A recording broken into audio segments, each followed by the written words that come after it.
मेरे जीवन में।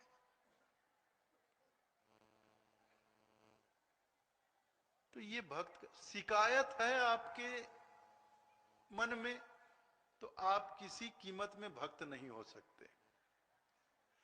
भक्त के जीवन में कोई शिकायत नहीं होती।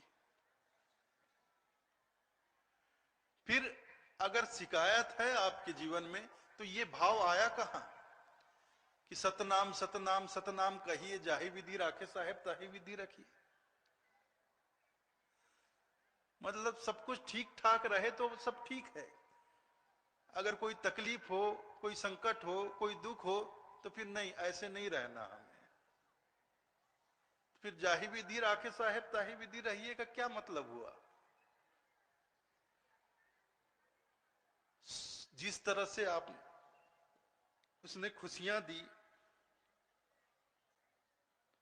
आपने उसकी दी हुई खुशियों को अपनी झोली में अर्जित किया, आज वो दुख दे रहा है तो भाग क्यों रहे हो, चीख रहे हो, चिल्ला क्यों रहे हो?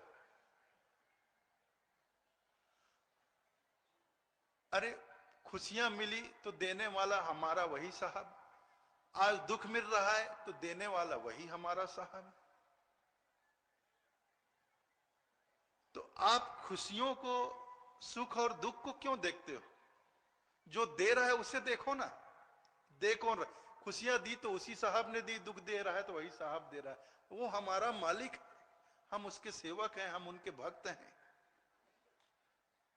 तो जिस सहजता से हम खुशियों को स्वीकार करते हैं, ग्रहण करते हैं, फिर दुख को क्यों नहीं करते हैं? तो भक्त के जीवन में अपनी कोई मर्जी नहीं होती। देखिए साहब ने कहा भी है, जब लग भक्ति सकामना तब लग निष्फल सेव, कहे कबीर वे क्यों मिले निकामी निज देव। जब लग भक्ति सकामना, जब तक भक्ति स्वार्थपूर्ण है, मतलब हम सेवा कर रहे हैं तो किसी स्वार्थ को मन में रखकर कर रहे हैं कि मैं यहां सेवा करूं, यहां दान करूं, यहां चढ़ावा चढ़ाऊं तो मेरा ये काम हो जाए। कोई ना कोई स्वार्थ मन में रखकर हम